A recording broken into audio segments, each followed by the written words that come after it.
did you ever think what it would be like traveling along in an open car without a windshield? Boy, you wouldn't go very far before you got all splattered with mud. And you'd have to keep your eyes closed so as not to be blinded by the dust. Well, when you're traveling along in life, Rangers, common sense acts as a pretty important windshield. It lets you see where you're going. I am the greatest.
Leading with lineage.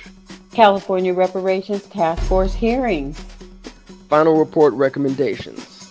California Freedmen Affairs Agency, CAFA office. The Fund for Reparations and Reparative Justice. Free the land, eminent domain, unjust property taking return. Even the mass media group was there. Reparations Now, the documentary where it all began.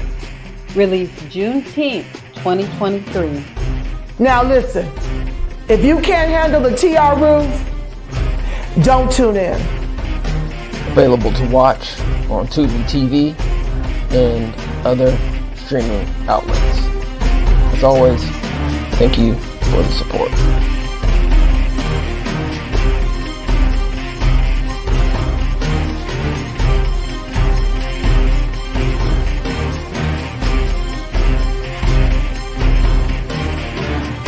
Please like, share, and subscribe to your number one source for reparations and news. Until next time, peace and reparations.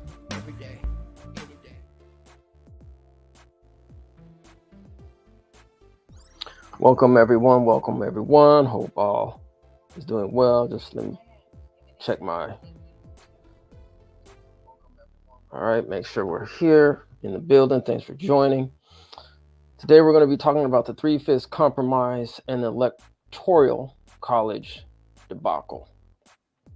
Got a lot to talk about today, family, so let's get into it. But before we do that, let's go get a little housekeeping done.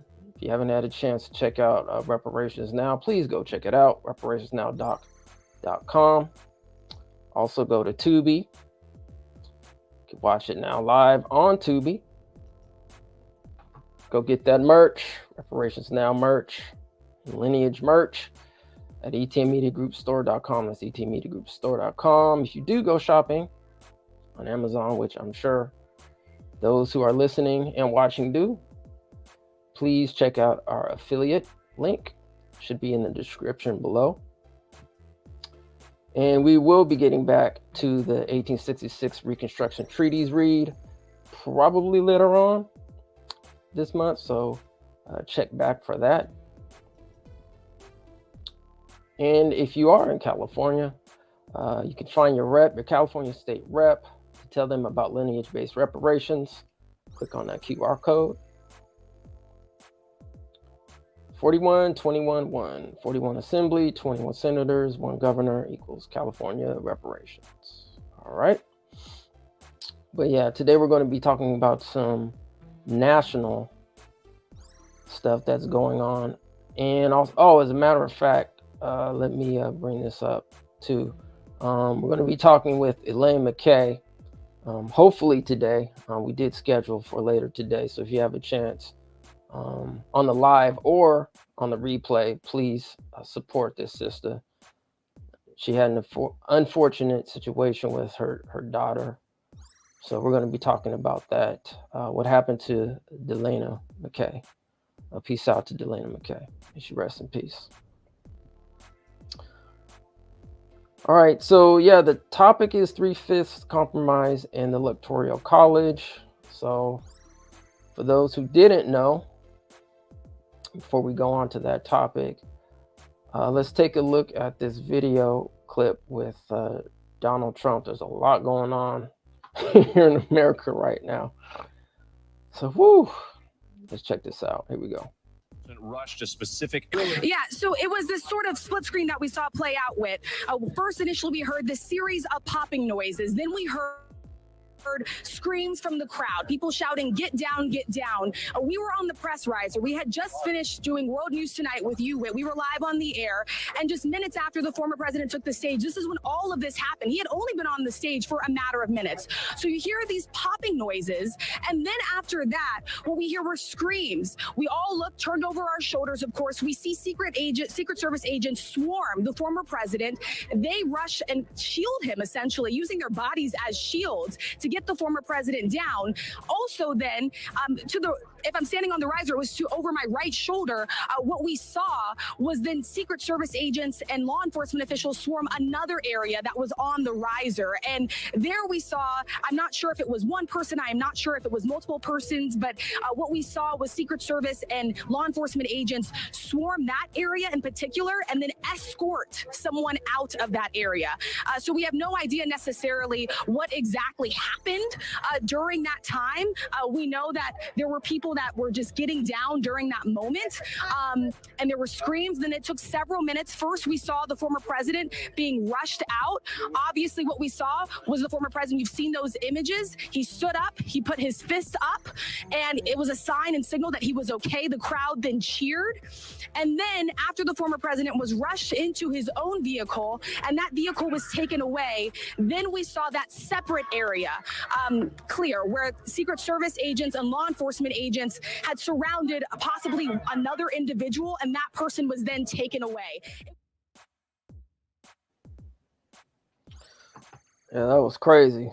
So I believe that reports are saying that there was a shooter, and the shooter did get shot by law enforcement, and unfortunately someone did get unalived.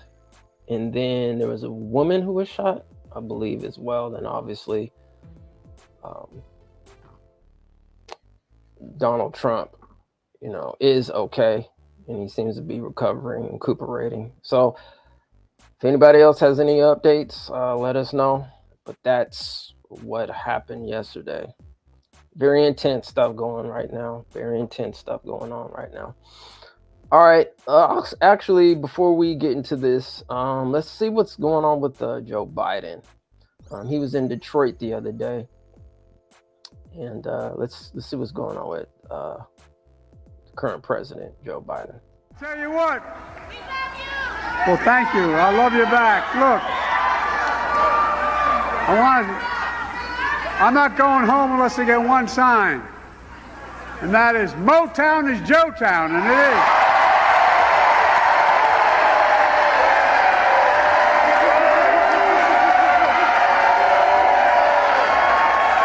You don't know how true that is. My dad sold automobiles, got me through high school and college and law school, and it's selling automobiles and everything. We always looked to Motown. The depth of the pandemic to the strongest economy literally in the world. And we're not done yet. We're not done yet. Have to finish the job and do what that's what I'm going to do. Folks, let me tell you something about Donald Trump and his friends. Down in Mar-a-Lago. Wall Street didn't build this country. You did, the working people, and the middle class built this country. And unions built the middle class. That's a fact. That's a fact. God bless you all. And may God protect our troops. Thank you.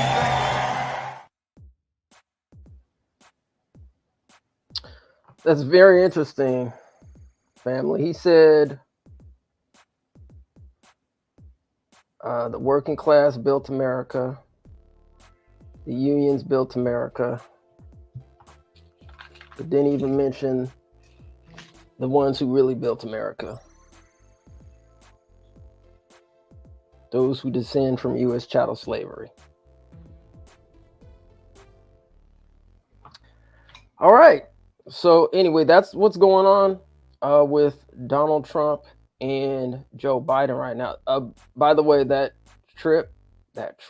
clip was before the alleged assassination attempt of Donald Trump.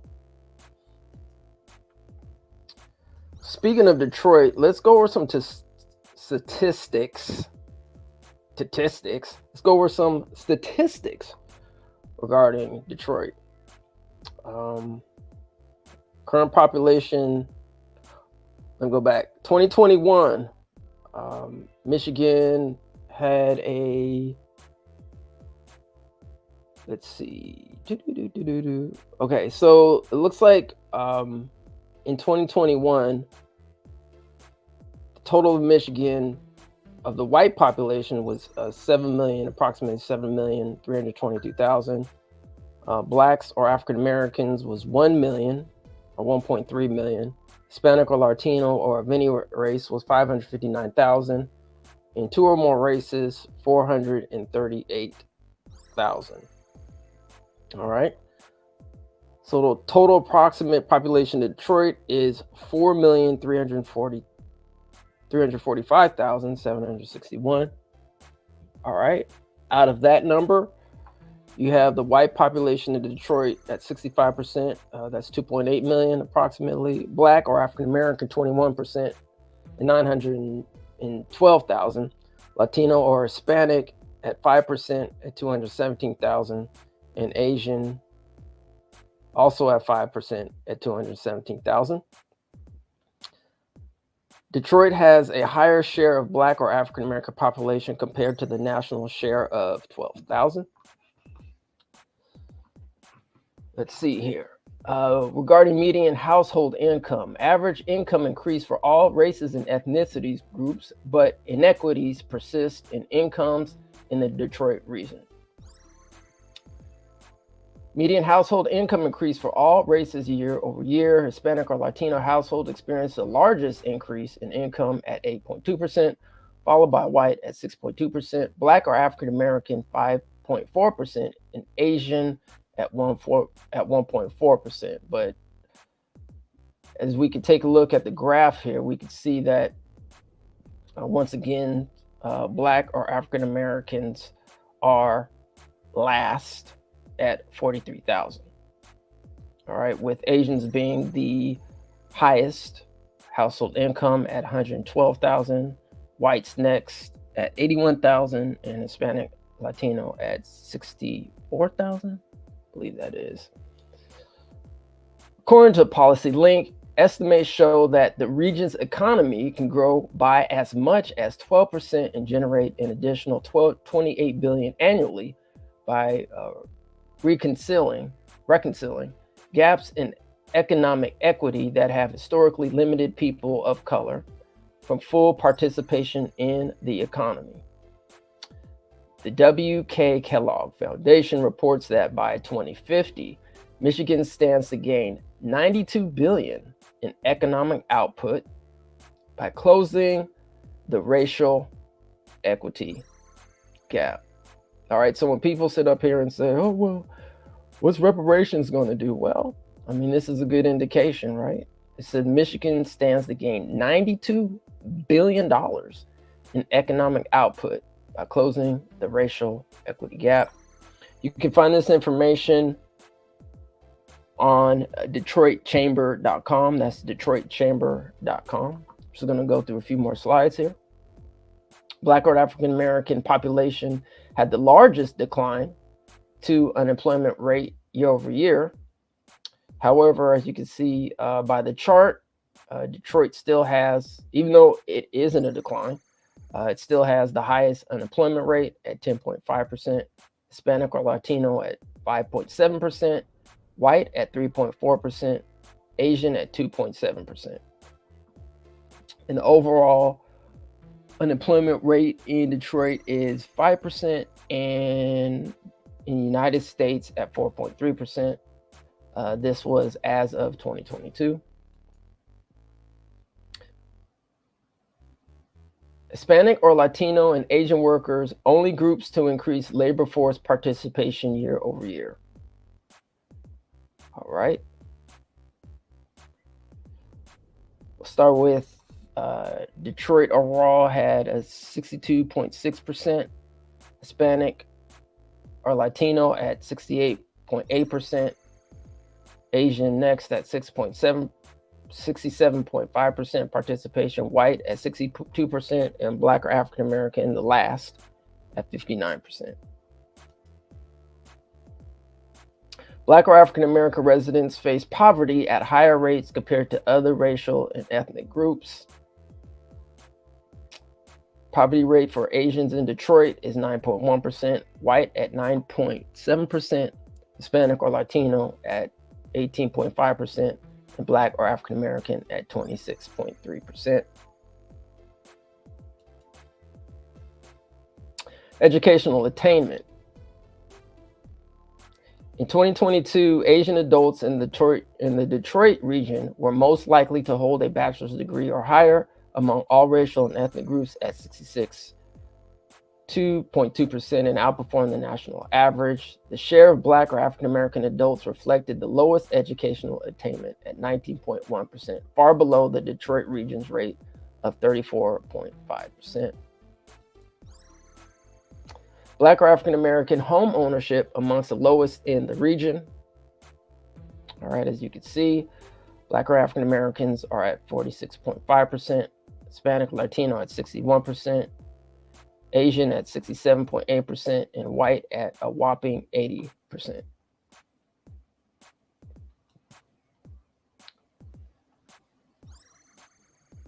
Black or African American workers are more likely to commute by transit and experience longer average commute. Total public transit commuters. All right, looks like Asians are at 2.4%, Hispanic or Latino at 2.4%, other at 4%, white at 23%, and Black or African Americans are at 68.1%. All right, so I just wanted to go over some of those statistics. And once again, you can go to statistica.com to find the overall population and other population and statistics on Michigan and Detroit, and also detroitchamber.com to look over some of those charts. I just wanted to mention that because, you know, Joe Biden went to Detroit and didn't mention reparations one time in his speech. So, and also what's happening with the Black community in Detroit. All right, so let's see here. What's next? What's next in the building? Let's get into it, family. Go ahead. Share my screen.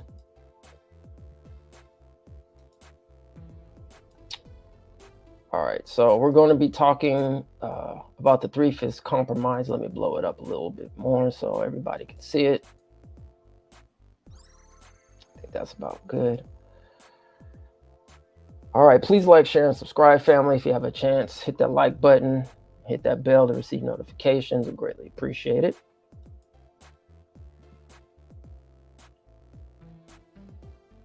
All right, here we go. So what is the 3/5 compromise? I know last week we actually talked about the Missouri compromise and the Kansas compromise as well. But I want to get a little deeper into the 3/5 compromise today, and that actually will lead us to the Electoral College and why we have the Electoral College today, which most people don't remind the public why we actually have the Electoral College. People just tend to like go over that, right? Pretend like, you know, enslavement never happened in this country. But anyway, we're here to remind them. All right, so let's go here. 3/5 compromise. Just make sure that I'm still here. Appreciate it. Thank you for your patience. All right, we're good. 3/5 compromise. The 3/5 compromise was an agreement reached during the 1787 United States Constitutional Convention, which we did speak about that last week, over the inclusion of slaves in the state's total population. This count would determine the number of seats in the House of Representatives, the number of electoral votes each state would be allocated, and how much money the states would pay in taxes. Slave-holding states wanted their entire population to be counted to determine the number of representatives those states could elect and send to Congress. Free states wanted to exclude the counting of slave populations in slave states, since those slaves had no voting rights. A compromise was struck to resolve this impasse. The compromise counted 3/5 of each state's slave population toward that state's total population for the purpose of apportioning the House of Representatives, effectively giving the southern states more power in the House relative to the northern states. It also gave slaveholders similarly enlarged powers in southern legislatures. This was an issue in the secession of West Virginia from Virginia in 1863. Free blacks and indentured servants were not subject to the compromise, and each was counted as one full person for representation. In the United States Constitution, the 3/5 compromise is part of Article 1, Section 2, Clause 3. Section 2 of the 14th Amendment, 1868, later superseded this clause and explicitly repealed the compromise. All right. In the Constitution, the 3/5 compromise is part of Article 1, Section 2, Clause 3. Representatives and direct taxes shall be apportioned among the several states which may be included within this union, according to the respective numbers, which shall be determined by adding to the whole number of 3 persons, including those bound to service for a term of years and excluding Indians not taxed, 3/5 of all other persons, not taxed 3/5 of all other persons, okay? Let's see, drafting and ratification in the Constitution. The 3/5 ratio originated with an amendment proposed to the Articles of Confederation on April 18th, 1783. The amendment was to have changed the basis for determining the wealth of each state, and hence its tax obligations, from real estate to population, as a measure of ability to produce wealth. The proposal by a committee of the Congress has suggested that taxes, quote, shall be supplied by the several colonies in proportion to the number of inhabitants of every age, sex, and quality, except Indians not paying taxes. The South immediately objected to this formula, since it would include slaves, who were viewed primarily as property, in calculating the amount of taxes to be paid. As Thomas Jefferson wrote in his notes on the debates, the southern states would be taxed, quote, according to their numbers and their wealth conjunctly, while the northern would be taxed on numbers only. Very interesting. After proposed compromises of 1/2 by Benjamin Harrison of Virginia and 3/4 by several New Englanders failed to gain sufficient support, Congress finally settled on 3/5 ratio proposed by James Madison, but this amendment ultimately failed, falling 2 states short of the unanimous approval required to amend the Articles of Confederation. New Hampshire and New York opposed it. All right, so the Federalist Papers, 54, 55. Madison explained the reasoning for the 3/5 in Federalist number 54, the appointment of members among the states on February 12, 1788, as we subscribe to the doctrine, might one of our Southern brethren observe, that representation relates more immediately to persons. All right, make sure I'm good here. All right, good. And taxation more immediately to property, and we join in the application of this distinction to the case of our slaves. But must deny the fact that slaves are considered merely as property. Let me repeat that again, family. These people, all right, interjection, by the way. These individuals thought as, or we call them individuals, human beings, thought of other human beings as property. But we must deny the fact that slaves are considered merely as property, and in no respect whatever as persons.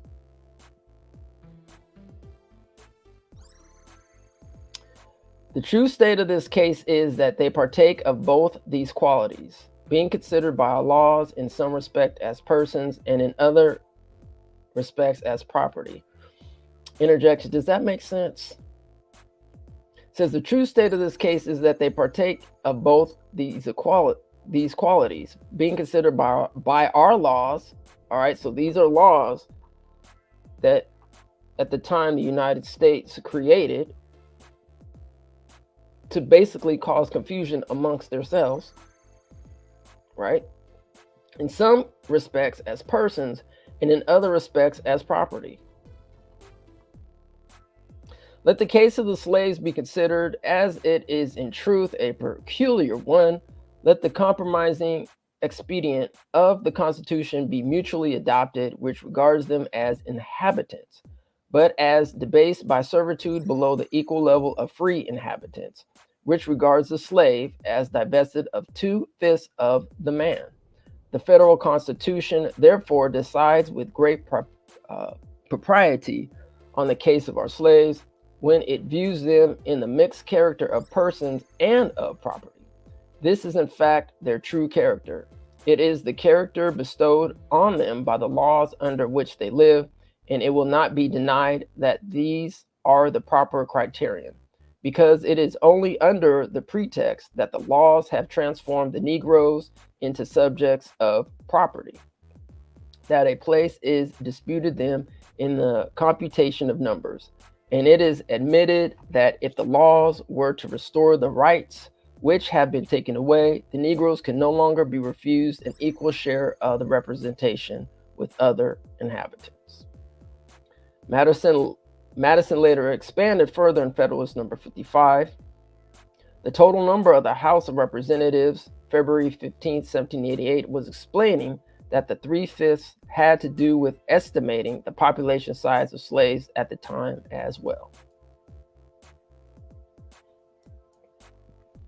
Within 3 years, a census is to be taken, when the number may be augmented to one for every 30,000 inhabitants, and within every successive period of 10 years, the census is to be renewed, and augmentations may continue to be made under the above limitation. It will not be thought an extravagant conjecture that the first census will, at the rate of one for every 30,000, raise the number of representatives to at least 100, estimating the Negroes in the proportion of 3/5. It can scarcely be doubted that the population of the United States will by that time, if it does not already, amount to 3 millions.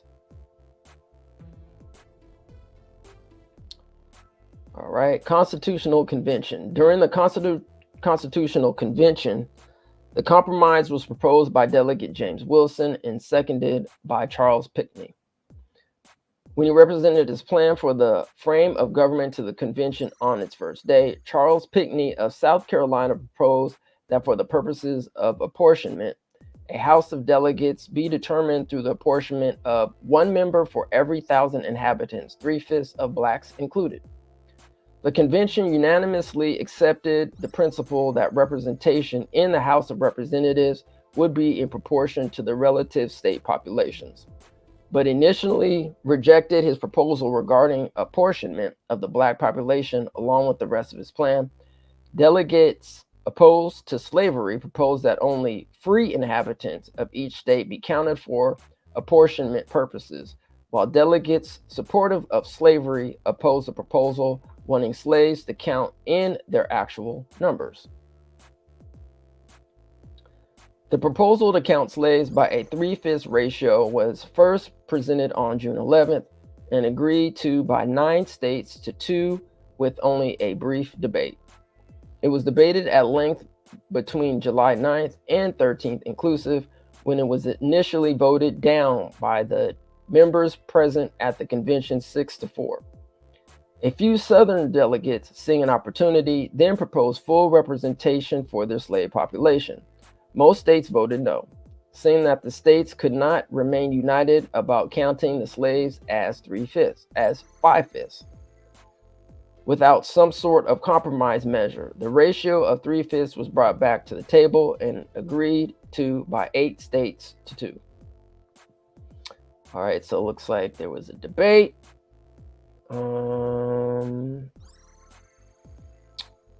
Let's see here. Let's go to the compromise and enactment. After a contentious debate, the compromise that was finally agreed upon of counting, quote, all other persons, end quote, as only 3/5 of their actual numbers, reduced the representation of the slave states relative to the original proposals, but improved it over the northern position. An inducement for slave states to accept the compromise was tied to taxation in the same ratio, so that the burden of taxation on the slave states was also reduced. A contentious issue at the 1787 Constitutional Convention was whether slaves would be counted as part of the population in determining representation of the states in the Congress, or would instead be considered property and as such not be considered for purposes of representation.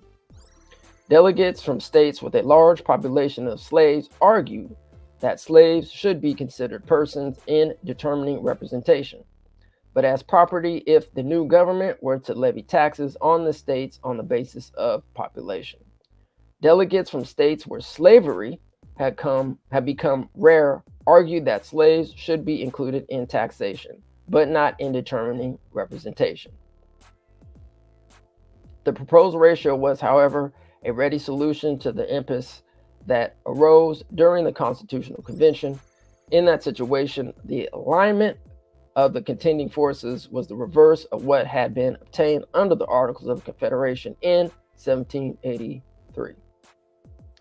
In amending the Articles, the North wanted slaves to count for more than the South did because the objective was to determine taxes paid by the states to the federal government.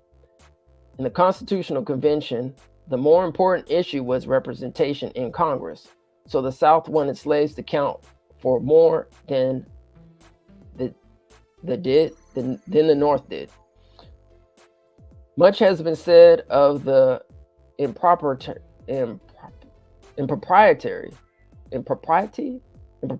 Okay, much has been said of the impropriety of representing men who have no will of their own. They are men, though degraded to the condition of slavery. Well, thanks Alexander Hamilton for at least acknowledging that, people were men back then and today.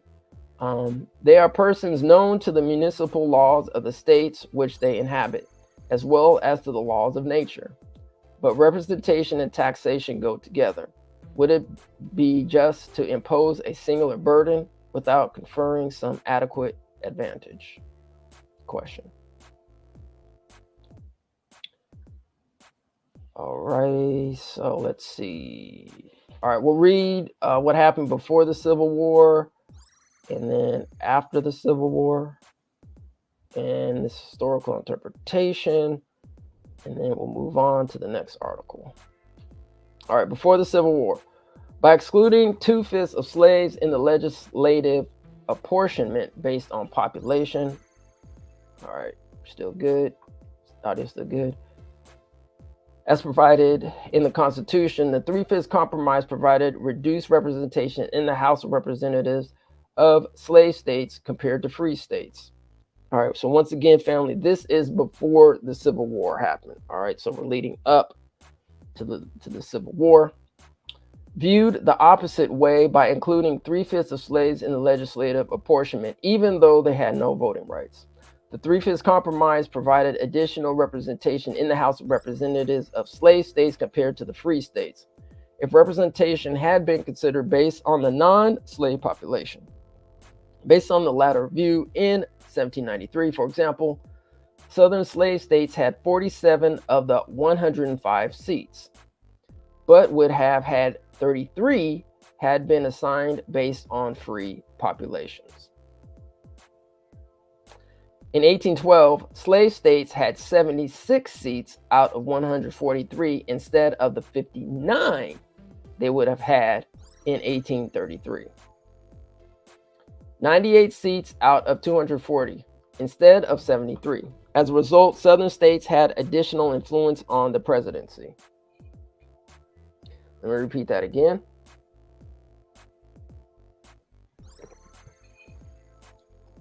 Because of them being able to count their enslaved persons, Southern states had additional influence on the presidency.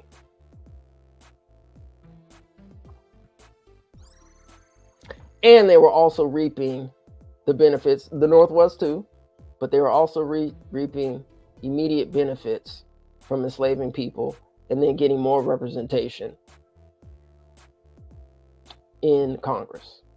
All right. Or at least the election of the president. The speakership of the House and the Supreme Court until the American Civil War. In addition, the Southern states' insistence on equal numbers of slave and free states, which was maintained until 1850, safeguarded the Southern bloc in the Senate as well as Electoral College votes. Historian Gary Wills has speculated that without the additional slave state votes, Jefferson would have lost the presidential election of 1800. Also, slavery would have been excluded from Missouri. Jackson's Indian removal policy would have failed. The Wilmot Proviso would have banned slavery in territories won from Mexico. The Kansas-Nebraska bill would have failed. While the Three-Fifths Compromise could be seen to favor Southern states because of their large slave populations, for example, the Connecticut Compromise tended to favor the Northern states, which were generally smaller. Support for the new Constitution rested on the balance of these sectional interests. All right, so here's the debate before the Civil War. All right, and then after the Civil War, Section 2 of the 14th Amendment, 1868, later superseded Article 1, Section 2, Clause 3, and explicitly repealed the compromise. All right, so this was in 1868, after the Civil War. It provides that representatives shall be apportioned, counting the whole number of persons in each state, excluding Indians not taxed. A later provision of the same clause reduced the congressional representation of states who denied the right to vote to adult male citizens, but this provision was never effectively enforced. The Three-Fifths Amendment, passed in 1865, had already eliminated almost all persons from the original clause's jurisdiction by banning slavery. The only remaining persons subject to it were those sentenced for a crime to penal servitude, which the amendment excluded from the ban. After the Reconstruction era came to an end in 1877, the former slave states subverted the objective of these changes by using terrorism and other illegal tactics to disenfranchise their black citizens, aka black codes, aka Jim Crow South. Interjection. While obtaining the benefit of apportionment of representatives on the basis of the total populations. These measures effectively gave white Southerners even greater voting power than they had in the antebellum era. Inflating the number of Southern Democrats in the House of Representatives as well as the number of votes they could exercise in the Electoral College in the election of the president. All right, so anyway, I'll leave my comment to after this one. The disenfranchisement of Black citizens eventually attracted the attention of Congress, and in 1900, some members proposed stripping the South of seats related to the number of people who were barred from voting. In the end, Congress did not act to change apportionment, largely because of the power of the Southern Bloc. The Southern Bloc compromised Southern Democrats, voted into office by the white voters, and constituted a powerful voting bloc in Congress until the 1960s. The representatives, re-elected repeatedly by one-party states, controlled numerous chairmanships of important committees in both houses on the basis of seniority, giving them control over rules, budgets, and important patronage projects, among other issues. Their power allowed them to defeat federal legislation against racial violence and abuses in the South until overcome by the civil rights movement. Historical interpretation. There is a persistent and sometimes contentious debate among historians, legal scholars, and political scientists over whether the Three-Fifths Compromise should be construed to support the notion that slaves were conceived of not only demographically but also ontologically. Three-fifths of a person, or whether the three-fifths was purely a statistical designation used to determine how many representatives Southern states would have in Congress. A frequent claim made in favor of the former argument is that previous electoral precedent held precedent, not president, but precedent, P-R-E-C-E-D-E-N-T, held that one man was equivalent to one vote. And the fact that the compromise explicitly tied personhood to votes provides a basis for an ontological reading of the compromise as implying that enslaved people lacked full personhood. Supporters of the statistical argument dispute that ontological considerations were present in the mind of Congress at the time, or that the Three-Fifths Compromise had any regard for such notions in its purpose and function. However, it is generally agreed upon and historiographically reflected that enslaved people had no legal recourse or standing to challenge or participate in any kind of electoral legislation or activities of their own accord, which was confirmed 70 years later by the Supreme Court in Dred Scott versus Sanford.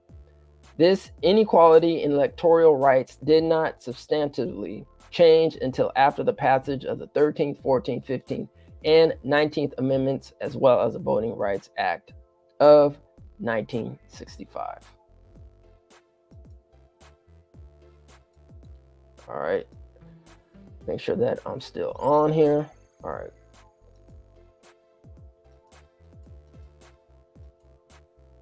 So we're going to go to another article. Oh, this is what I was going to say. So we have to put this all in the context, right?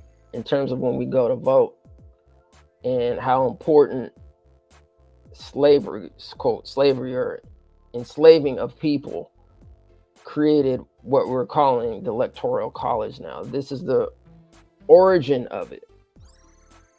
Right, this is the origin of it. So we, as those descendants, not only have a claim of reparations, obviously, right, but a claim to understand why it was our ancestors, based on our ancestors' free labor, right, that the Southerners and Northerners not only benefited from the capitalism of the United States, but the power to create that capitalism and subdue those at the time who, quote unquote, underneath laws that didn't have any rights, that still impacts us today on so many levels. All right, let's get it. This article is titled The Slave Experience, Legal Rights, and Government.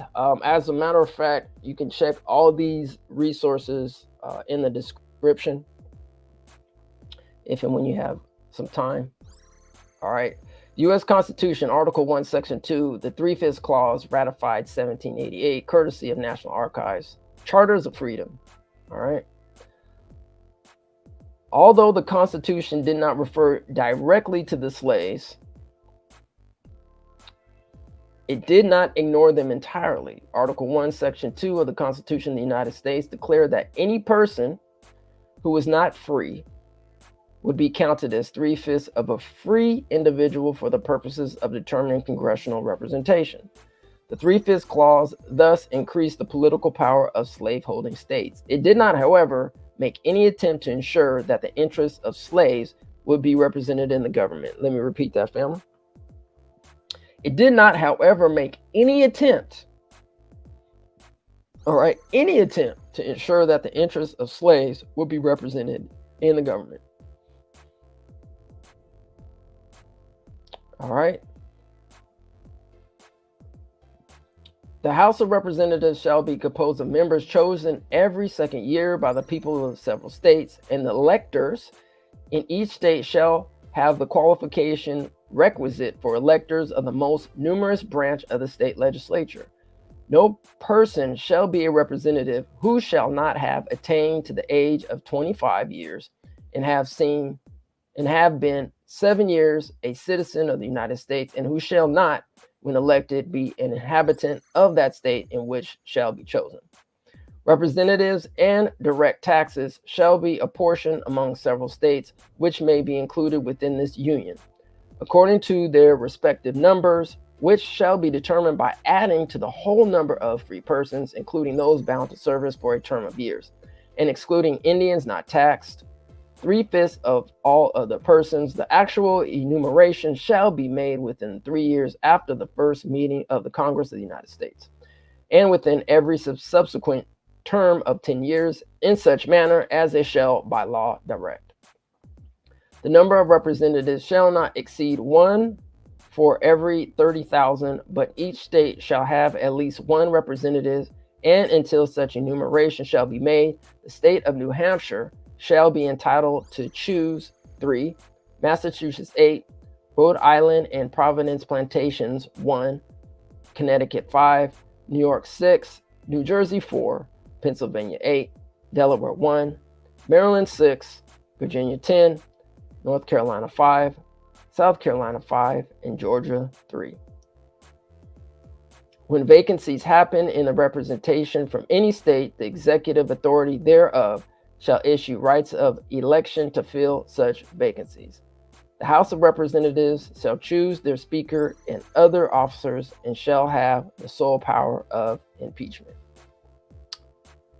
All right. Let's go to the next one. All right, so here is the actual document of the Article 1, Section 2. All right, no, it's kind of blurry and hard to see, but yeah, that's the original document.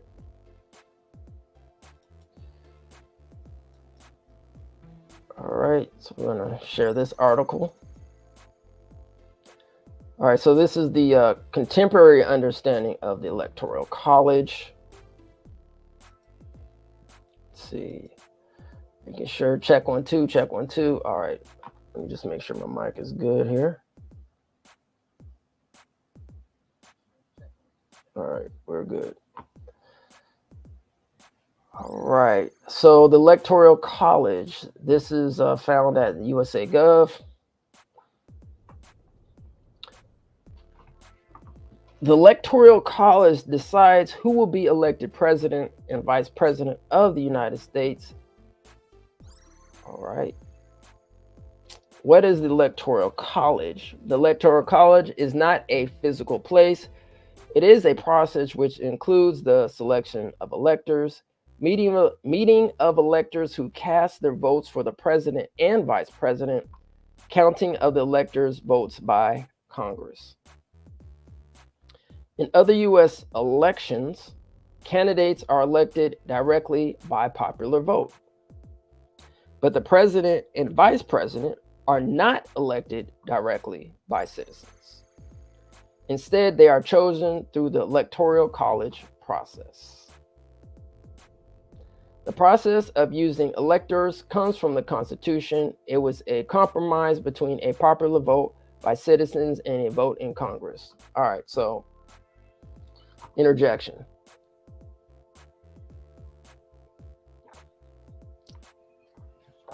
I mean, why didn't they just say like the real reason why they came to that compromise? I mean, I'm just saying. Anyway, who is in the Electoral College? Each state gets as many electors as it has members of Congress, House, and Senate, including Washington, D.C.'s 3 electors. There are currently 538 electors in all. All right, each state's political parties choose their own slate of potential electors. Who is chosen to be an elector? How and when varies by state. All right, so this gets even more complicated, right? Because it's saying that each state's political parties, right? Political affiliation of whatever party that you're affiliated with gets to choose. So you bring in a whole nother can of worms here, right? So who is chosen to be an elector, how and when varies by state. And then also each state, right, has its ideas and concepts of how they're going to choose the electoral candidates. So anyway, how does the Electoral College process work? After you cast your ballot for president, your vote goes to a statewide tally.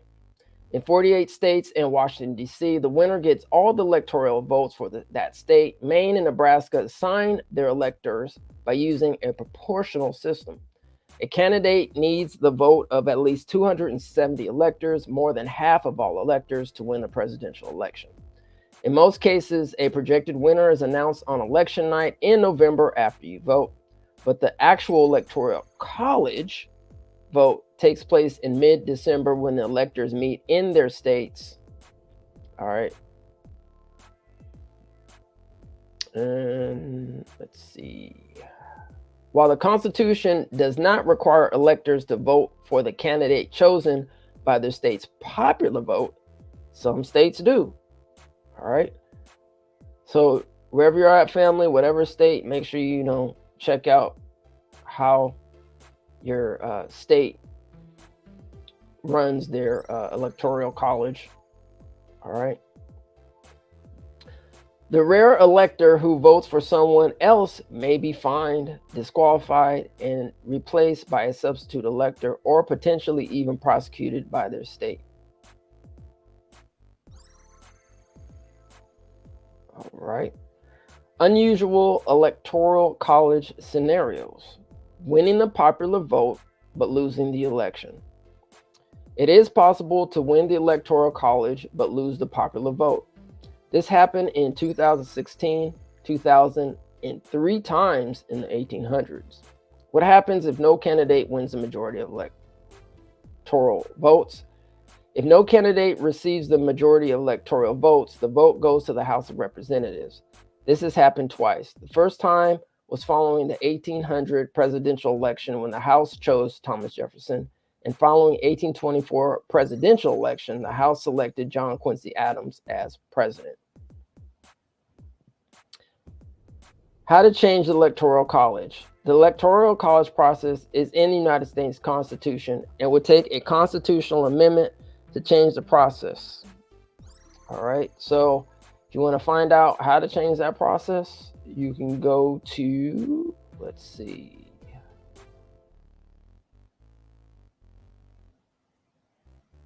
So yeah, so basically contact your U.S. senator or your U.S. representative to find out more information on that.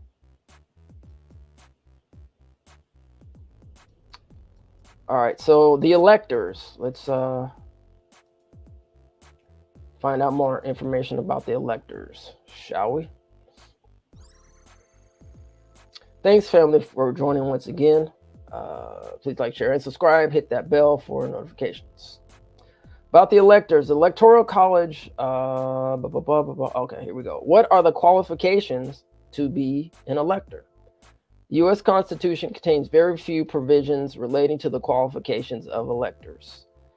Article 2, Section 1, Clause 2 provides that no senator or representative or person holding an office of trust or profit under the United States shall be appointed an elector. All right. As a historical matter, the 14th Amendment provides that state officials who have engaged in insurrection or rebellion against the United States or given aid and comfort to its enemies are disqualified for serving as electors. This prohibition relates to the post-Civil War era. Each state's certificate of ascertainment confirms the names of its appointed electors. A state's certification of its electors is generally sufficient to establish the qualifications of electors. Who selects the electors? Choosing each state's electors is a two-part process. First, the political parties in each state choose slates of potential electors sometime before the general election. Second, during the general election, the voters in each state select their state's electors by casting their ballots.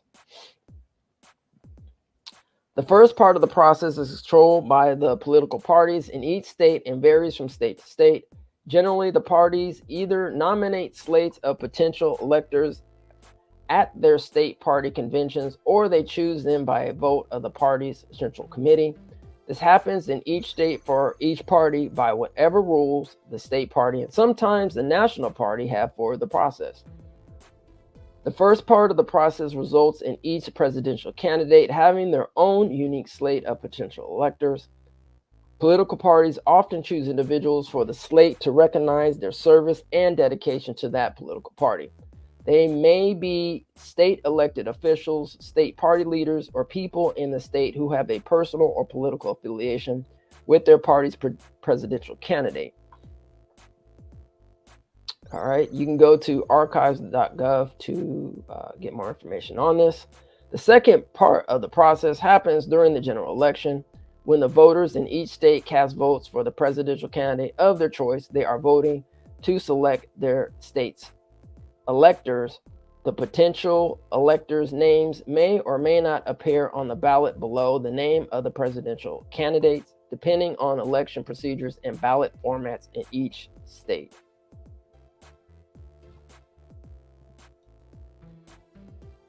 The winning presidential candidate slate of potential electors are appointed as the state's electors, except in Nebraska and Maine, which have proportional distribution of the electors. Interesting.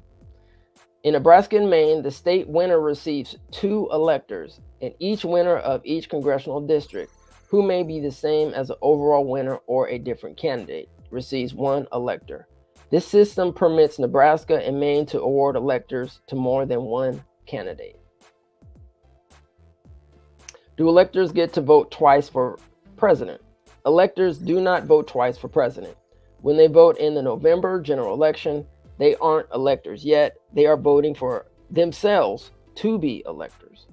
They are the only ones who actually vote for president, which they do at the meeting of the electors, the first Monday after the second Wednesday in December. Are there restrictions on who the electors can vote for? There is no constitutional provision or federal law that requires electors to vote according to the results of the popular vote in their states. Some states, however, require electors to cast their votes according to the popular vote. These pledges fall into 2 categories: electors bound by state law and those bound by pledges to political parties. The U.S. Supreme Court has held that the Constitution does not require that electors be completely free to act as they choose, and therefore political parties may extract pledges from electors to vote for the party's nominees. Some state laws provide that so-called, quote, faithless electors, end quote, may be subject to fines or may be disqualified for casting an invalid vote and be replaced by a substitute elector. The Supreme Court decided in 2020 that states can enact requirements on how electors vote. No elector has ever been prosecuted for failing to vote as pledged. However, several electors were disqualified and replaced, and others fined in 2016 for failing to vote as pledged. It is rare for electors to disregard the popular vote by casting their electoral vote for someone other than their party's candidate. Electors generally hold a leadership position in their party or were chosen to recognize years of loyal service to the party. Throughout our history as a nation, more than 99% of electors have voted as pledged.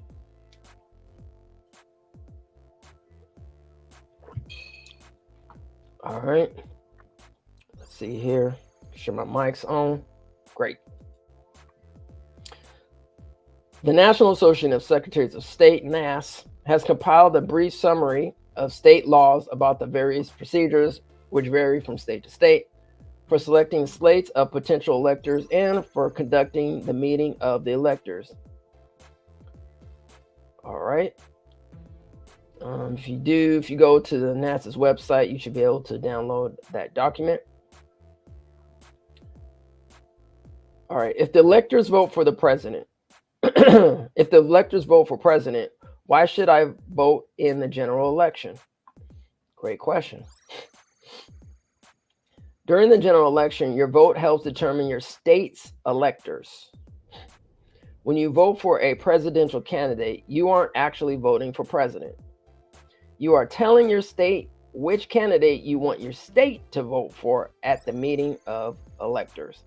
The states use these general election results, also known as the popular vote, to appoint their electors. The winning candidate's state political party selects the individuals who will be electors. If you are confused, yes, don't worry about it. You're not the only one.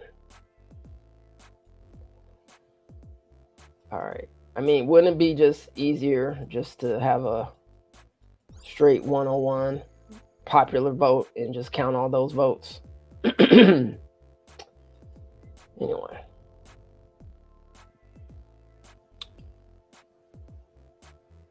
All right, so let's go into the National Archives, some FAQ, some additional questions here. Sure, my mic is working. Test 1, test 2. All right, we still in the building.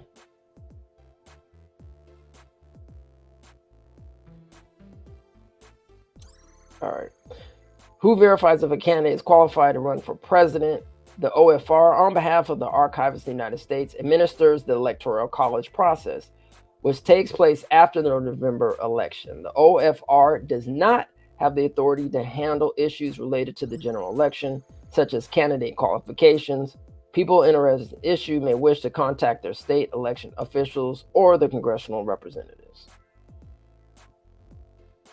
What happens if the president-elect fails to qualify before inauguration? If the president-elect fails to qualify before inauguration, Section 3 of the 20th Amendment states that the vice president-elect will act as president until such a time as president has qualified. In the unlikely occurrence that both the president-elect and the vice president-elect fail to qualify by the beginning of the presidential term, Congress established an order of succession in U.S.C. Section 19. What happens if a candidate dies or becomes incapacitated? There is no federally required process to follow if a candidate who is projected to receive electoral votes dies or becomes incapacitated excuse me, between the general election and the meeting of electors. However, individual states may have their own requirements that govern how electors must vote at the meeting of the electors. In 1872, when Horace Greeley passed away, between election day and the meeting of electors, the electors who were slated to vote for Greeley voted for various candidates, including Greeley. The votes cast for Greeley were not counted due to a House resolution passed regarding the matter. All right. We don't know what would happen if a candidate who dies after or becomes incapacitated between the meeting of electors and the counting of elector votes in Congress. The Constitution is silent on whether this candidate meets the definition of, quote, president-elect, end quote, or vice president-elect. If the candidate with a majority of the electoral votes is considered president-elect before the counting of electoral votes in Congress, Section 3 of the 20th Amendment applies. That section states that the vice president-elect will become president if the president-elect dies or becomes incapacitated. If a winning presidential candidate dies or becomes incapacitated between the counting of electoral votes in the Congress and the inauguration, the vice president-elect becomes president according to Section 3 of the 20th Amendment.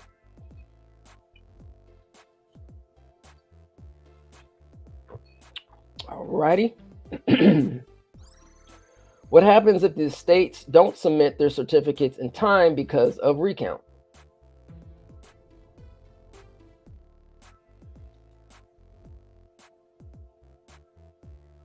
Title III of the United States Code establishes procedures for the Electoral College process and requires that states issue and send their certificates of ascertainment, appointing their electors at least 6 calendar days before the meeting of the electors.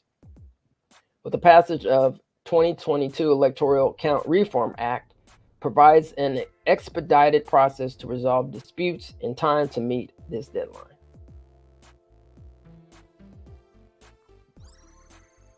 How is it possible for the Electoral College, for the electoral vote to produce a different result than the national popular vote?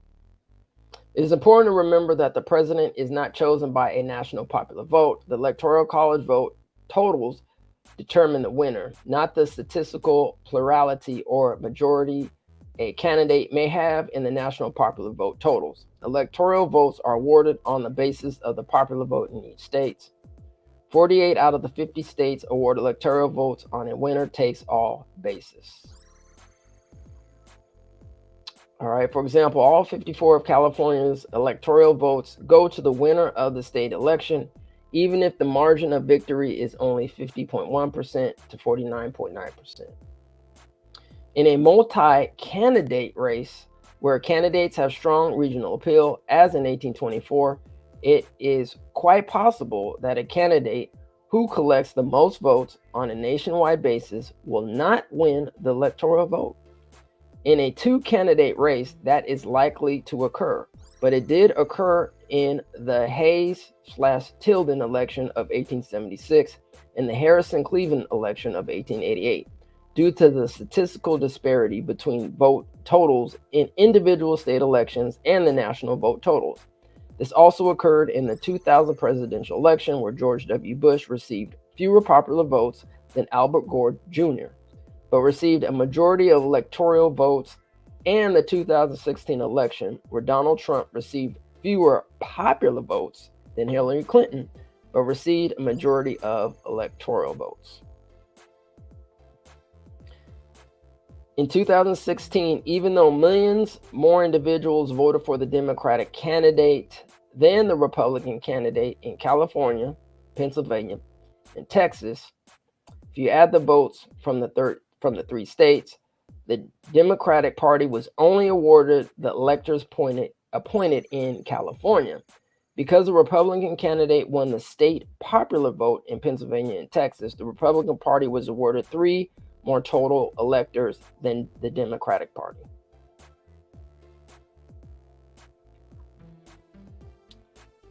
All right.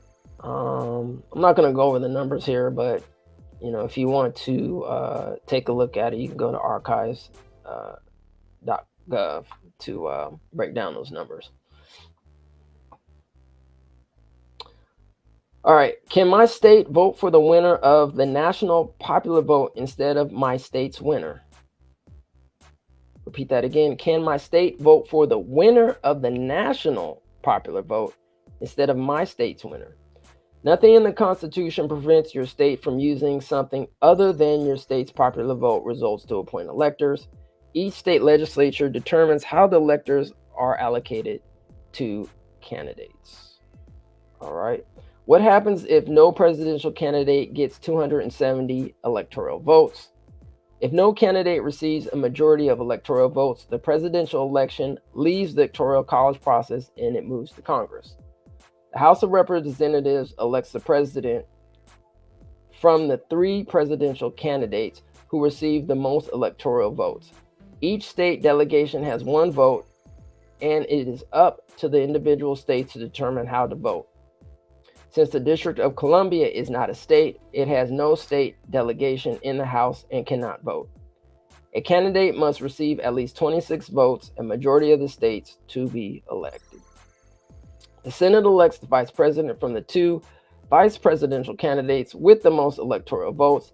Each senator casts 1 vote for president. Since the District of Columbia is not a state, it has no senators, so does not participate in the vote.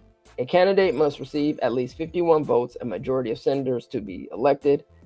If the House of Representatives fails to elect a president by Inauguration Day, the vice president-elect serves as acting president until the deadlock is resolved in the House. All right, it's also important to note that, this could happen this upcoming election, by the way. What would happen if 2 candidates tied in a state's popular vote, or if there was a dispute to the winner? A tie is a statistically remote possibility, even in smaller states, and would not be known until late November or early December after a recount and after the Secretary of State for the state had certified the election results. But if a state's popular vote were to end in a tie between candidates, state law in place before the general election would determine what procedure would be followed in breaking the tie. Following the November 2017 election, 1 candidate for a Virginia House of Delegates seat was ahead by 2 votes. Since the results were so close, there was a recount which found that 1 vote had been miscounted. After the recount, the candidates had the same number of votes. Following state law, they drew lots for a winner. The candidates put their names on individual pieces of paper. And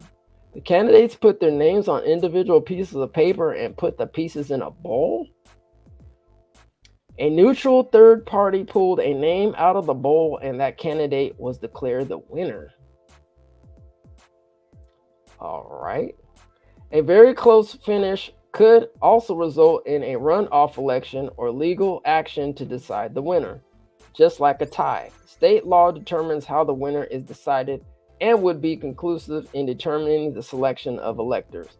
The 2022 Electoral Count Reform Act provided for expedited court action if one of more of the candidates disputes the election results, so that the electors can be appointed no later than 6 days before the meeting of electors. Man, this gets more confusing the more we're reading. What impact does a candidate's concession speech have on the Electoral College process? None. Can electoral votes be contested when Congress counts the votes in January? Under federal law, an objection to a state's electoral votes may be made to the president of the Senate during Congress's counting of electoral votes in January. The objection must be made in writing and signed by at least 1/5 of the senators and 1/5 of the members of the House of Representatives. Only 2 grounds for objections are acceptable: that the electors of the state were not lawfully certified under a certificate of ascertainment, or that the vote of 1 or more electors has been regularly given. Both the state and the House of Representatives debate the objection separately. After the debate, both the Senate and the House of Representatives rejoin, and both must agree to reject the votes. Under a previous version of the statute, which required only that 1 member of each chamber sign the objection, Congress broke to consider objections from the 2004 and 2020 presidential elections. In January 2005, Ohio's 20 electoral votes were challenged. After debate, the Senate and the House failed to agree to reject the votes. Ohio's 20 electoral votes for President Bush and Vice President Cheney were counted. In January 2021, despite objections to the electoral votes in numerous states, no objection was sustained and all votes were counted. All right, for our U.S. military. I am serving overseas in the U.S. military. How do I cast my vote in this year's presidential election?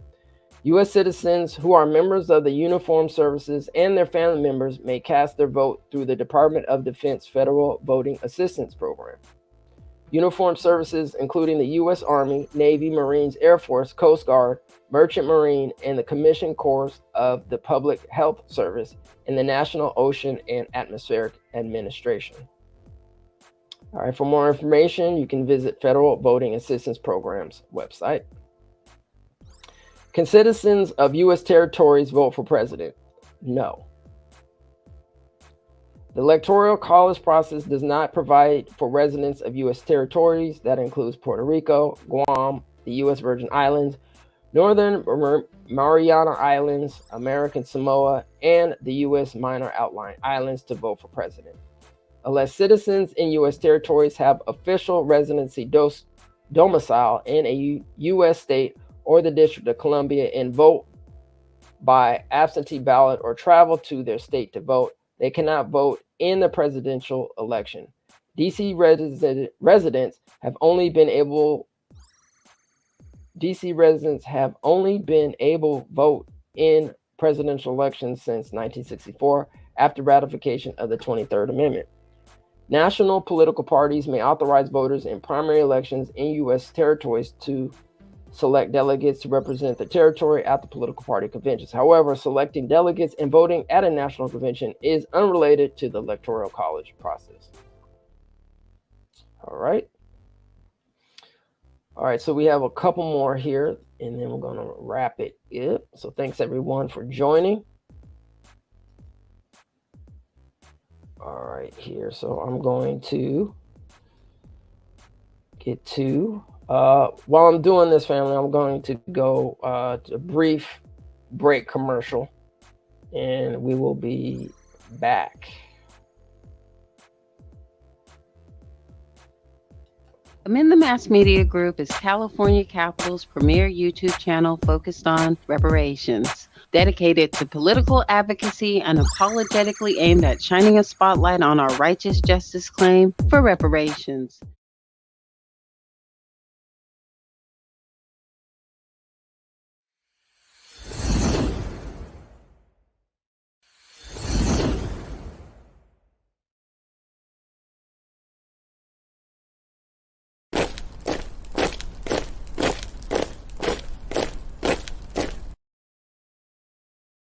I'm Jay from 6 Zeros, and I'm here on Amend the Mass Media.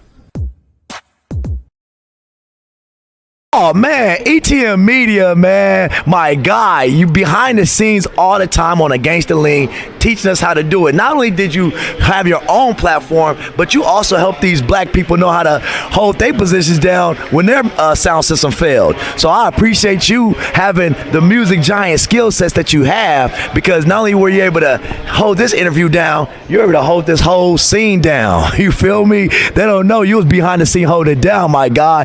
Much respect to you. Keep on being great.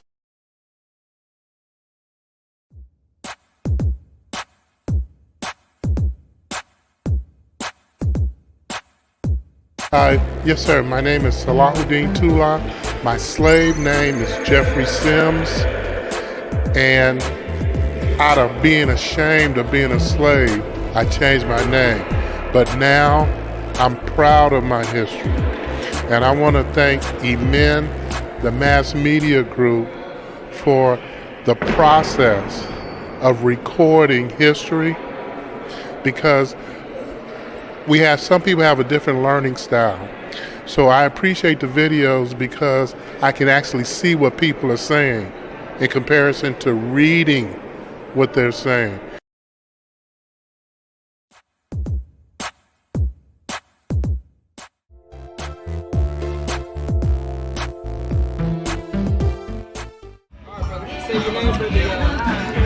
It's Devontae Clark, STEVANTECLARK.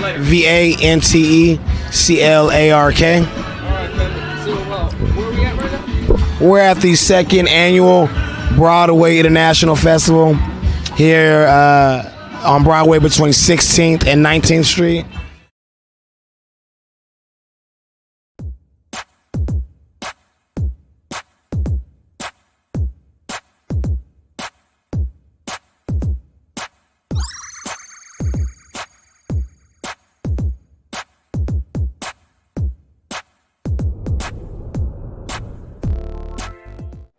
Well, H.B. Pierce, he was here too. My name is Gaynell Johnson. My birth name is Gaynell Burgess. Gaynell Burgess. Yes. Okay. And how are you related to the Burgess? My great-grandfather is Rufus. My great-great-grandfather is Rufus Burgess.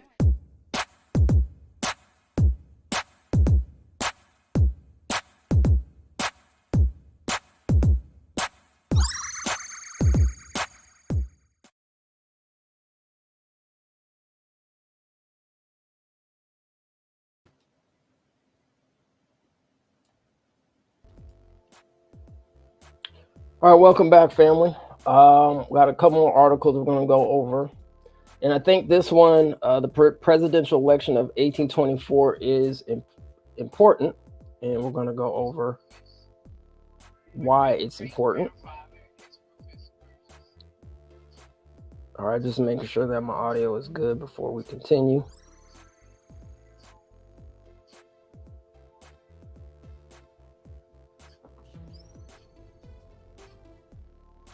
All right. Pretty sure we're good. Someone in the chat could let me know we're good. Appreciate it. Okay, looks like we are good. Okay. Let's continue. All right. The presidential... Sure the screen's good? Okay, we're good here. All right, the presidential election of 1824. The election is in the House. Is in the house. Ladies and gentlemen, the drink. I don't know if y'all remember that cut. All right. The election is in the House. All right, here we go. The presidential election of 1824 represents a watershed in American politics. The collapse of the Federalist Party and the illness of official candidate of the Democratic Republicans led to a slate of candidates who were all Democratic Republicans. This led to the end of the congressional caucus system for nominating candidates, and eventually the development of a new two-party system in the United States. All right, so let me repeat that again. This led to the end of the congressional caucus system, all right, that they previously had for nominating candidates, and eventually the development of a new two-party system in the United States. So, ladies and gentlemen, this was happening in 1824. Let's continue. In the election, Andrew Jackson won a plurality of both the popular and electoral vote, but John Quincy Adams became president. Four crucial elements of our election system were highlighted in the election of 1824. The nomination of candidates, the popular election of electors, the Electoral College, and the election of the president in the House when no candidate receives a majority in the Electoral College. In this unit, okay, blah, blah, we'll go past that. All right.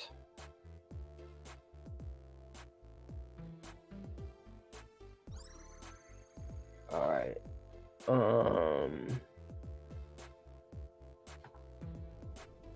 All right, so basically I wanted to show you the 1824, like when it decided, or when, I guess, the United States decided to go from this congressional caucus system to now what we're calling a two-party system in the United States. And obviously, it's what we've previously been learning. Each state has their own way to decide with and how they want to go about the Electoral College, all right? You can find this article at, let's see, edscitement.nih.gov. That link should also be in the description as well. All right. So I want to briefly go over, this is a pretty long article, so I'm just only going to go over maybe 1 or 2 pages, and then we'll wrap it up with the, since, you know, the Mass Media Group is based here in California, I suggest everybody check out their own Electoral College process, but we will talk about the California Electoral College process. But I wanted to get a brief, once again, overstanding of the United States Electoral College by numbers. All right, make sure we have that up. All right, we are good here. All right, in the United States, the Electoral College is the group of presidential electors that is formed every 4 years. Obviously, that's election season. During the presidential election for the sole purpose of voting for the president and vice president. All right, so as we've learned earlier, this is Article 2 of the U.S. Constitution. All right, the number of electoral votes a state has equals its number of senators plus its number of representatives in the House of Representatives, the latter being dependent on the census's reported population. Each state appoints electors using legal procedures determined by its legislature, equal in number to its congressional delegation representatives and to senators, totaling 535 electors in the 50 states. A 1961 amendment granted the Federal District of Columbia 3 electors. Federal office holders, including senators and representatives, cannot be electors, as we learned earlier. Of the current 538 electors, a simple majority of 270 or more electoral votes is required to elect the president and vice president. If no candidate achieves a majority there, a contingent election is held by the House of Representatives to elect the president and by the state to elect the vice president. All right. So as we could see in the chart here, just kind of go over some numbers. I'm going to see if I can blow this up a little bit more.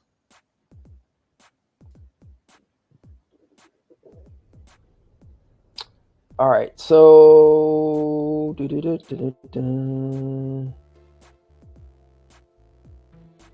all right, so it looks like, okay, electoral votes out of 538 allocated to each state and the District of Columbia for presidential elections to be held in 2024 and 2028 based on the 2020 census. Every jurisdiction is entitled to at least 3. All right, so if you can see here on the right, I don't know if, can I blow this up anymore? Maybe I can. All right. Yeah, here we go. All right. All right, so we can see on the chart here, the East Coast charts are a little bit hard to read, but I'm gonna try to read them anyway. All right, let's start on the West Coast.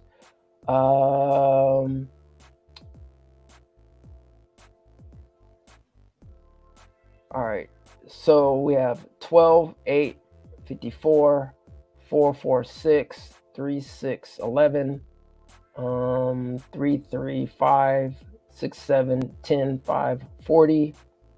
Looks like 3 in Alaska, 10, 6, 10, 6, 8, 10, 9, 6, 15, 11, 17, 8, 11, 9. 28, 19, 4, 13, 16, 9, 16, 30. All right. And then obviously you can see on the West Coast, they have 4, 3, 11, 4, 7, 14, 3, 10, and I believe that's 3 they said in DC, right? So looks like the majority of Electoral College votes are in California, followed by, I thought New York would probably be next, but I could be wrong. Looks like Texas has quite a few votes at 40. Who else? Florida has 30.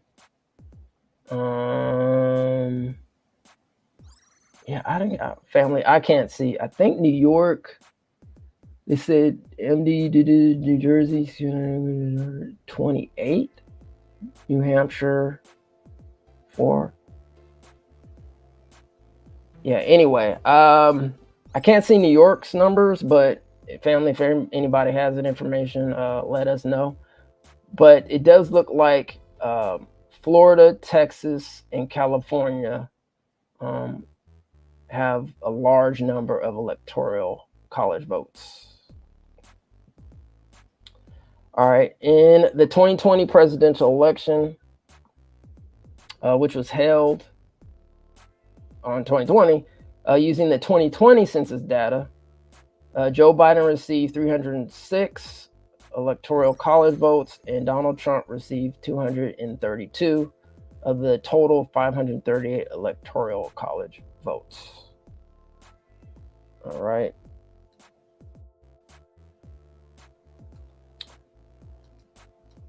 All right, so I would just want to go over that briefly.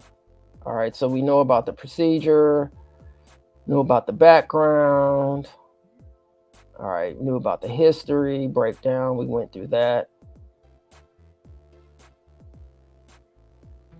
All right, evolution from unpledged to pledged electors. All right, we won't go on that. Yeah, family, if you want to read more into this, you can.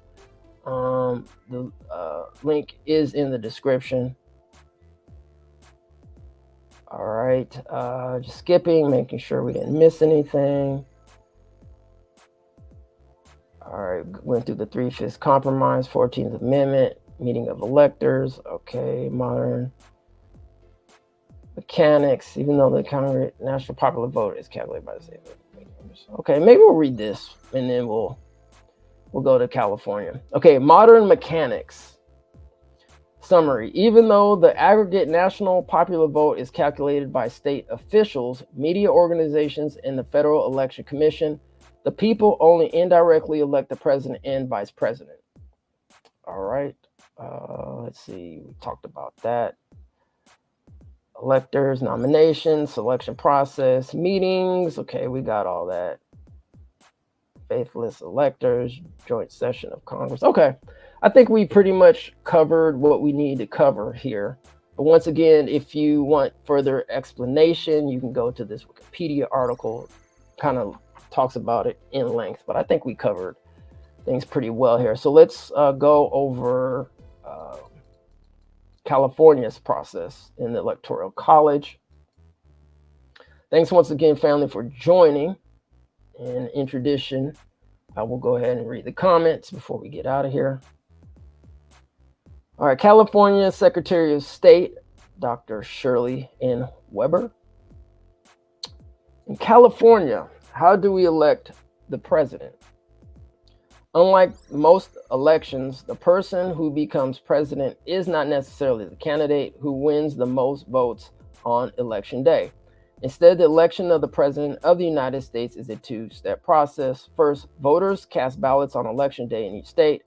In nearly every state, the candidate who gets the most votes wins electoral votes for that state and gets that number of voters or electors in the Electoral College. All right. Second, the electors from each of the 50 states gather in December and they vote for president. The person who receives a majority of votes from the Electoral College becomes president. How exactly does this work? Under the Electoral College system, each state is assigned a certain number of votes. There are a total of 538 electoral votes, and the number of votes each state receives is proportional to its size. The bigger the state's population, the more votes it gets. The formula for determining the number of votes for each state is simple. Each state gets 2 votes for its 2 U.S. senators, and then 1 more additional vote for each member it has in the House of Representatives. For California, this means we get 54 votes, 2 senators, and 52 members of the House of Representatives, the most of any state. How does California select its electors? On or before October 1st of the presidential election year, each party's nominee must file a list containing the names, addresses, and telephone numbers of the 54 electors pledges to him/her. Each party determines its own method for selecting electors. In the Democratic Party, each congressional nominee and each U.S. Senate nominee, determined by the last 2 elections, designates one elector. Elections Code Section 7100. In the Republican Party, the nominees for governor, lieutenant governor, treasurer, controller, attorney general, secretary of state, U.S. Senate at the last 2 elections, Assembly Republican leader, Senate Republican leader, all elected officers of the Republican State Central Committee, National Committee / Women, President of Republican County Central Committee, Chairman's Association, Chair of President of each Republican volunteer organization officially recognized by the Republican State Central Committee, or SCC, shall be electors. U.S. Senators, representatives in Congress, and persons holding office of trust or profit of the U.S. may not be electors. Any additional vacancies shall be filled by appointment of the chair of Republican State Central Committee according to Republican State Central Committee bylaws. Republican State Central Committee chair must file the list with the Secretary of State by October 1st of the presidential election year. Elections Code Section 7300. In the American Independent, Green, and Libertarian Party, electors are nominated at their state convention, and the state chair certifies their names and residence addresses to the Secretary of State. Elections Code Section 7578. In the Peace and Freedom Party, electors are nominated at their state convention. Electors shall be 50% women and 50% shall be men. The party chair certifies the list to the Secretary of State. Elections Code Section 7843. No incumbent senators, congressional representatives, or person holding an office of trust or profit of the United States can serve as electors. What happens if the electoral vote is a tie? The House of Representatives makes a decision with each state having one vote. Representatives of at least 2/3 of the states must be present for the vote. If they cannot decide by March 4th, then the vice president becomes president, and the person receiving the largest number of vice president votes becomes vice president. All right. If you want to find more information on Electoral College, I did read from the website, National Archives and Record Administration website. All right. Real quick, family, I'm going to look up, let's see, New York's College Electoral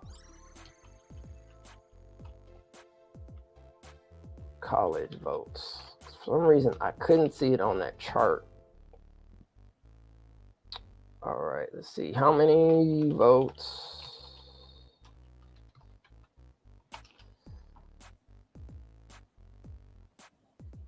All right.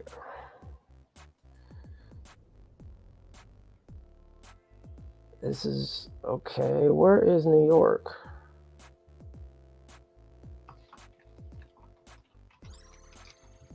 Okay, so it looks like New York has 28 votes, all right, in Electoral College.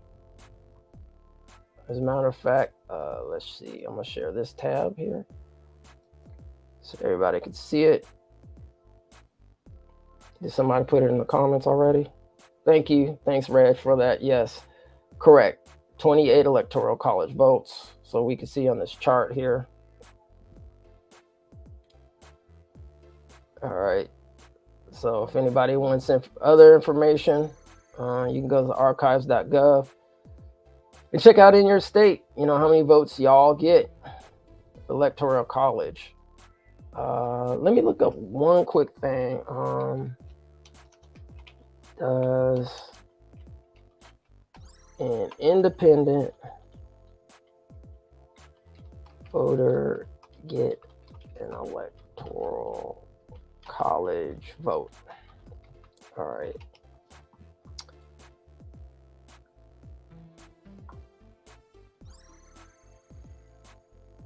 All right. Okay, so let's see here. All right, so family, we need to follow up. I'm going to follow up with independent voters here, and I'm going to switch my screen.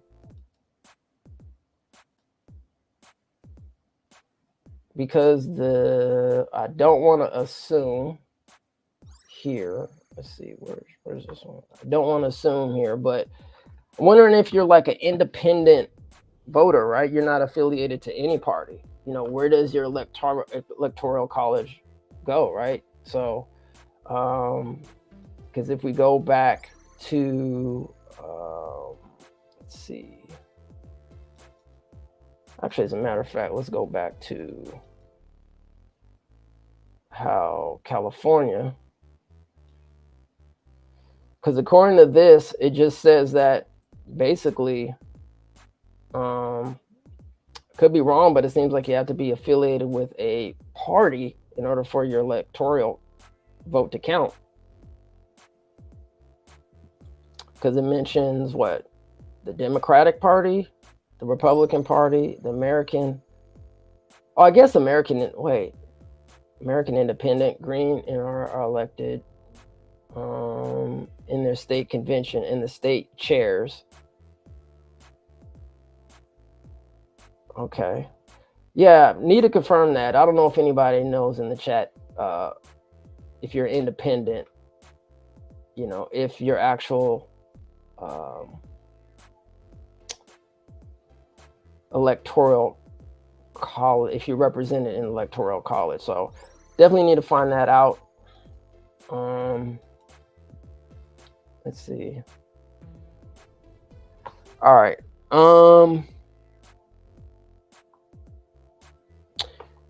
Yeah, family. I briefly looked up, and yeah, definitely need to find out that information about it, because it does mention American Independent, but I mean, if they're considering the American Independent a party,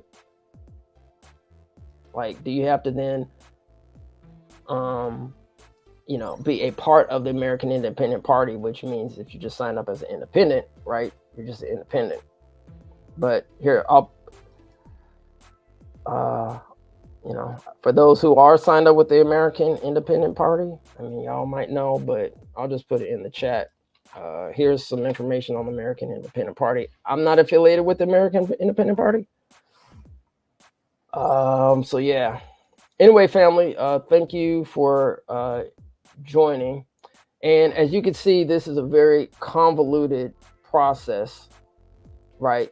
And this basically started from the convoluted process of enslaving people here in the United States of America. My personal opinion, we should just do the popular vote and call it a day, because if you do it that way, it streamlines the process and it makes it very easy. Because now if you have to, by state, if you actually have to be affiliated to a political party or system for your vote to count as in the Electoral College is just ridiculous. This just gets really confusing, family. But anyway, thanks for joining. Later today, we're going to try to meet up with Elaine Mackey if we possibly can. If not, we might have to postpone to another time. But yes, this was a very unfortunate situation that actually happened in Los Angeles, California, with Elaine Mackey and her daughter, Delana Mackey. So, may the young sister rest in peace. And as a matter of fact, let me, I'm gonna play the clip. We actually might play it later too, but let me play this clip real quick. And then to kind of give everybody a brief understanding of what happened. And then, yeah. The family of a young woman found dead in Hollywood, and what police say was a suicide says they want the police and coroner to take another look. The family says the coroner never did an autopsy. Good evening once again, everyone. I'm Colleen Williams. And I'm Michael Brownlee. Investigative reporter Eric Leonard joins us live with more on what happened here. Eric. Well, Michael and Colleen, 20-year-old Delana McKay's family says this is really a case of what didn't happen. They say they're upset her death was ruled a suicide without what they say should have been investigation 101. They say there were no signs of mental distress and no note. Did she take her life, or was her life taken from her, is like the question that we shouldn't necessarily have to be asking. Kayvon McKay says he and his parents can't understand why it appears little was done to find out what happened to his younger sister, Delana, on May 23rd, about a month before her 21st birthday. McKay was about to graduate from LA City College. She wanted to move on to UCLA and hoped to follow in her father's footsteps to become an actor. People were attracted to her, if that makes sense. Like, her personality and everything she wanted to do, from like modeling to acting, it was like that was her little niche. Her family tells the I-Team she was in the process of finding a new place to live because she had broken up with her boyfriend, who shared her apartment on the 3rd floor of this building at Hollywood Boulevard in Argyle. And it was here where the boyfriend told police he and Delina argued the night she died after he allegedly discovered she was chatting with a former boyfriend in Texas. According to this police report, they continued to argue about the phone call, and the boyfriend left to de-escalate the situation. When he returned, he told officers he found her hanging from a scarf tied around a shower curtain rod above the bathtub. The report says he called 911 and did CPR. Paramedics took over, but pronounced Delina dead just after midnight. CL's family, as you could see, that unfortunate situation. Yeah, we'll have a see if we have a chance to talk to Delina McKay later today. But if not, then get a little history on that. All right, so I did find some information about independent voters here in California. So let's read this. Voting in presidential primary elections. This is here in California once again. You can find that at the California Secretary of State website. Voters who register to vote without stating a political party preference are known as no party preference NPP voters.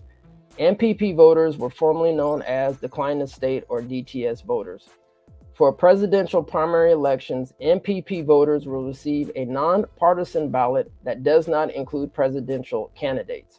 A nonpartisan ballot contains only the names of candidates for voter nominated offices in local nonpartisan offices and measures. However, NPP voters may vote in a political party's partisan election if the political party, by party rule, duly notice to the Secretary of State authorizes NPP voters to vote in the next presidential primary election. An NPP voter may request the ballot of one of the political parties, if any, that authorizes NPP voters to vote in the presidential primary election. Okay, so it sounds to me that, yes, you do need to be affiliated, at least as a NPP voter, to a particular party to get cast for your Electoral College. If I'm wrong about that, let me know, but that seems like how it is. So family, if you are an independent voter, then yeah, I think you know what you need to do. Reach out to the California Secretary of State and find out quickly how you can participate and get your Electoral College vote counted. All right. So that's it, family. Everyone have a wonderful day. And if I don't see you at 3 p.m. Pacific Standard Time and 6 p.m. Eastern Standard Time, then y'all have a great day today. Actually, you know, in tradition, got to read the comments.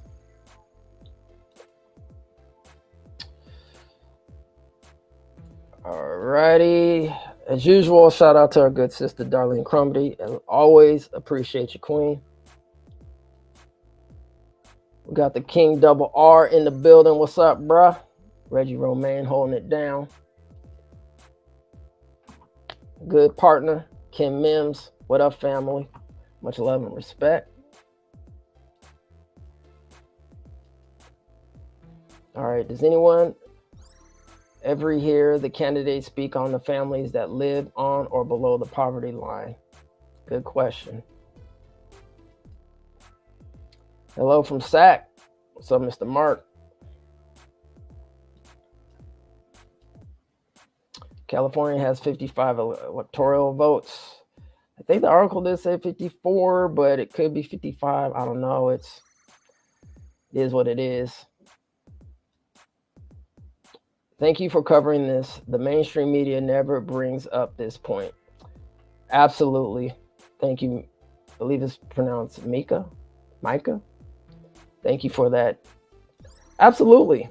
I mean, you know, we talk about the Electoral College, and if we go back to, you know, even the article that I read, they didn't even mention where the Electoral College came from, right? Enslaved people. Gosh. whitewashing history. And once again, 20 electoral votes in New York. My man is on it.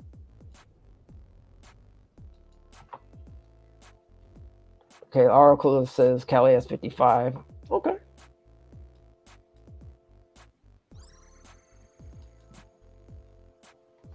Peace, Royal Bloodline. What's up? What's up? What's up? No comments today, but love. God bless ETM, man. God bless you, brother.